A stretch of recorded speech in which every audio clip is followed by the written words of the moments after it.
Kembali lagi di Apa Kabar Indonesia Pagi, pemirsa. Ini informasi berikut ini adalah diketahui ya warga Pelamboyan Cengkareng, Jakarta Barat yang dikabarkan hilang usai pamit berbuka puasa pada April lalu ditemukan dalam kondisi tewas dibunuh pemirsa di wilayah Bekasi, Jawa Barat. Dan tak butuh waktu lama juga polisi sektor Cengkareng, Jakarta Barat bersama Satreskrim Polres Metro Bekasi meringkus satu orang wanita terduga pelaku pembunuhan. Inisial NU yang merupakan istri dari rekan kerja korban berhasil diamankan di kediamannya di kawasan Cipayung, Jakarta Timur. Usai ditangkap, pelaku yang berusia 24 tahun ini juga sempat dibawa untuk mencari barang bukti berupa senjata tajam yang dibuang pelaku untuk menghilangkan jejak.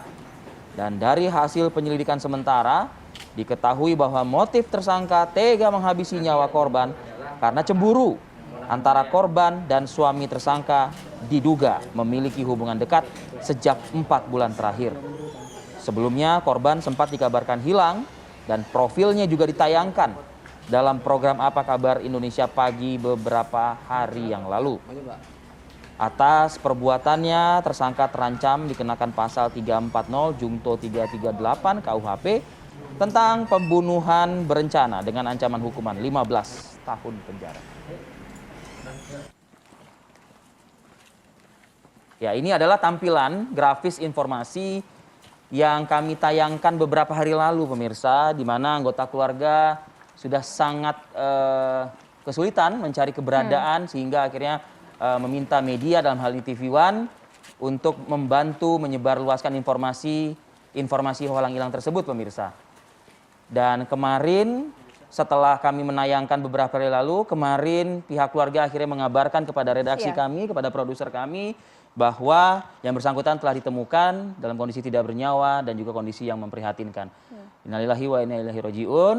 Kita turut berduka cita buat anggota keluarga yang ditinggalkan. Semoga diberikan kekuatan dan juga ketabahan. Oke pemirsa, ini karena informasinya kemudian menjadi perhatian publik, cukup besar juga perhatian dari masyarakat dan juga media. Kita akan coba membahas mengenai hal ini. Sudah terhubung bersama kami pemirsa, ada Kang Maman Suherman, ini kriminolog, dan tadi sebenarnya kami juga sudah berkomunikasi. Dari tadi malam sudah terus berkomunikasi dengan pihak kepolisian, dalam hal ini Kapolsek Metro Cengkareng, Jakarta Barat, yang setidaknya pagi ini bisa memberikan informasi yang cukup komprehensif mengenai informasi yang kami angkat ya pada pagi hari ini.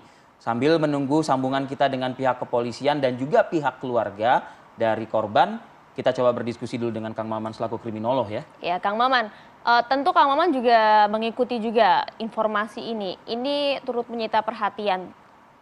Informasi mengenai pembunuhannya juga hilang selama 3 hari paling tidak Kang Maman, kemudian terkuak ada kasus pembunuhan di sana, pelaku juga sudah ditangkap, tapi kalau Kang Maman bisa melihat juga tadi tidak ada perlawanan dan juga tidak ada sang pelaku ini juga langsung mengakui begitu. Apa yang mungkin Kang Maman bisa lihat dari peristiwa ini, Kang Maman? Banyak sekali penyebab orang melakukan nekat melakukan pembunuhan, entah itu karena masalah politik, masalah ekonomi, kemarahan yang luar biasa karena dendam, dan juga karena cemburu atau upaya untuk mempertahankan haknya, untuk mempertahankan miliknya. Apa yang dilakukan tersangka ini, kalau kita lihat masih dari sepihak, kita belum dapat dari polisi secara detail, kita baru menangkap tentang mens rea-nya, tentang niat untuk melakukan pembunuhan dan motif untuk melakukan pembunuhan tersebut, bahwa ia menemukan data, menemukan bukti SMS atau WA antara suaminya dengan korban, dan kemudian memantik emosi dia untuk melakukan tindakan kekerasan, untuk melakukan pembunuhan. Kenapa yang dia jadikan sasaran adalah korban, bukan suaminya, karena suaminya juga adalah seharusnya ikut bertanggung jawab dalam peristiwa ini.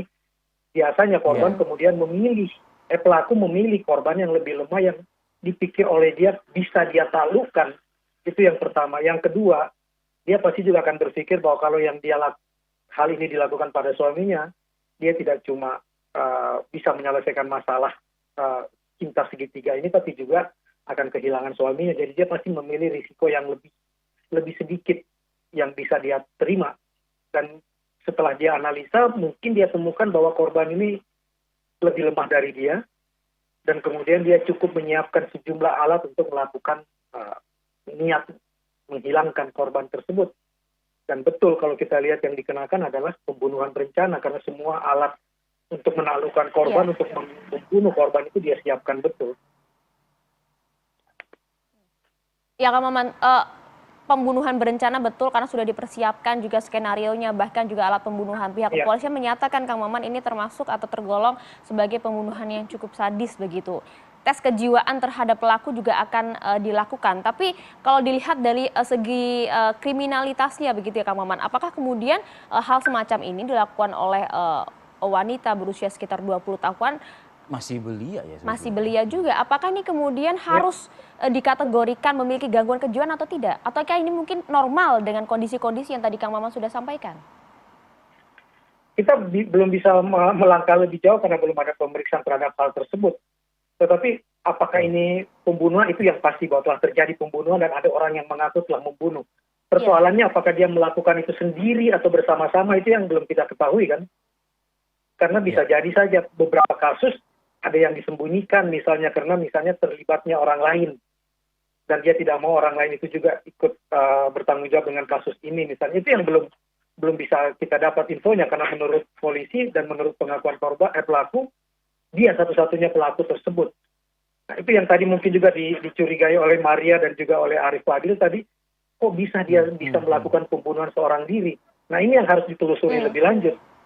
Kita tidak tahu apakah betul-betul dia sendiri, karena kalau lihat pemberitaan hari ini skenarionya rapi betul, dia menghubungi korban, mengajak korban bertemu di satu tempat, mengaku sebagai ponakan atau saudara dari suaminya yang menjadi pacar korban, lalu tiba-tiba korban mau saja diajak ke satu tempat yang begitu sepi, yang kalau kita lihat dari hilangnya tanggal 26 dan baru didapatkan hari kemarin, itu artinya hampir 20 hari korban hilang.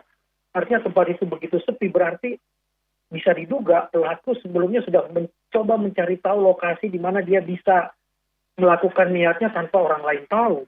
Berarti begitu rapinya peristiwa ini dan dilakukan oleh orang yang kita yakini amatir, bukan pelaku pembunuhan bayaran misalnya. Nah, itu dia Kang. Tapi dia menyiapkan semuanya, sehingga saya bisa memahami kecurigaan bahwa apa iya dia melakukan seorang ibu beranak 3 melakukan seorang diri dengan sedemikian rapinya, sedemikian terencananya misalnya. Ini yang masih harus digali oleh pihak kepolisian. Iya. Ya, memang sayang sekali. Sebenarnya pagi ini kita juga sudah terkonfirmasi sejak malam hari tadi dengan Kapolsek Metro Cengkareng ya Kang Maman. Karena banyak sekali keingintahuan kita agar mendapatkan informasi itu utuh kan begitu kan. Dan fungsi kami adalah ingin mendapatkan informasi itu utuh kepada masyarakat agar tidak ada lagi kesimpang siuran informasi begitu. Tapi begini Kang Maman. Iya. Dari dunia keilmuan kriminologi juga mungkin bisa Kang Maman sampaikan juga begitu. Dari dalam diri seseorang, apalagi kita bukan membedakan gender, apalagi ini mungkin perempuan. Tadi Kang Maman memiliki data, memiliki 3 orang anak juga ya, tersangka ini seorang suami. Biasanya kan kalau yang dari berita-berita yang ada, itu tidaklah berujung kepada pembunuhan, tapi sometimes tuh viral gitu ya. Jadi mungkin dilabrak lah gitu kan, dilabrak lah si perempuan itu, lalu berujung kepada kekerasan yang tidak berujung kepada kematian ya, apakah itu cakar-cakaran, pukul-pukulan apalah gitu kurang lebih kan ini. Nah, bisa munculkah dari dalam diri seseorang ya jiwa membunuh begitu loh? Pada dasarnya setiap orang ketika dia merasa ada haknya yang terlanggar dan kemudian dia ingin pertahankan itu satu-satunya harapan hidup dia, nekat itu bisa saja muncul. Dia mungkin merasa harus mempertahankan suaminya karena itu satu-satunya sumber kehidupannya yang bisa memberikan dia kehidupan ekonomi yang bisa panjang sampai ke depan untuk dirinya dan anaknya. Gelap mata itu bisa saja terjadi. Tapi memang kita harus lebih lanjut lagi untuk mendapatkan data bukan dia seorang diri yang jadi pelaku ini. Karena beberapa kali saya dengan teman-teman di TV One sampai turun ke lapangan, biasanya kalau kejadian ini terjadi, apalagi kemudian pihak laki-laki ini dipaksa untuk memberikan pertanggungjawabannya, karena dalam cerita kan laki-laki ditanya kapan kamu menceraikan istrimu untuk kemudian menikahi saya, tunggu nanti habis Lebaran. Biasanya yang terdesak laki-laki, lalu kemudian laki-laki itulah yang melakukan eksekusi karena ketakutan betul dipaksa untuk bertanggung jawab. Beberapa kali saya jalan dengan TV One termasuk mutilasi yang dilakukan oleh seorang laki-laki yang harus bertanggung jawab pada pasangan gelapnya karena sudah hamil duluan misalnya. Itu dilakukan oleh laki-laki langsung, tapi kali ini dilakukan oleh sang istri dan betul-betul saya tidak tahu apakah, karena kita belum dapat datanya, lagi-lagi pertanyaan saya apakah dia sendiri atau masih ada aktor lain yang melakukan ini. Yang Ya, ini saya masih khawatirkan didalami dia oleh mengaku, pihak kepolisian ya. iya, yang saya khawatirkan dia mengaku sendiri karena kalau dia akhirnya membuka semua misalnya, itu akan jauh lebih merugikan buat dia dan buat anak-anaknya misalnya. Tapi ini kan kita belum dapat informasi yang lebih Karena jauh. faktor amatir tadi berpengaruh tidak sih, Kang Maman? Sangat mungkin karena kalau lihat dari pengakuan pelaku ini baru pertama kali dia lakukan, tapi niatnya begitu rapi, dia siapkan untuk menyiapkan alat untuk melakukan pembunuhan misalnya, membawanya di dalam tasnya, kemudian bertemu itu dan mencari tempat yang bayangkan kan baru ketahuan ada di tempat mana dalam kondisi yang sudah tertusuk bertubi-tubi dan begitu emosionalnya kelihatan pelaku terhadap korban. Ya. Baik, Kang Maman, sayang sekali Kang Maman. Sampai detik ini produser kami menginformasikan bahwa kita belum bisa tersambung ya dengan pihak kepolisian, dalam hal ini Kapolsek Metro Cengkareng Jakarta Barat. Maupun juga dengan pihak keluarga. Juga dengan pihak keluarga sebagaimana yang sudah tersampaikan komitmennya ya pada malam hari tadi begitu. Terima kasih Kang Maman Suherman atas waktunya pagi ini. Selamat pagi Mas Gimana, Arief. Kang? Mudah-mudahan nanti kalau kita ada dapat dari kepolisian tidak cuma mens rea-nya niatnya, tapi juga kita akan lihat aktusnya. Apakah aktus reus ada orang lain dan juga ada yang menyuruh atau memang karena niat sendiri. Ini yang kita masih perlu dalami lebih lanjut.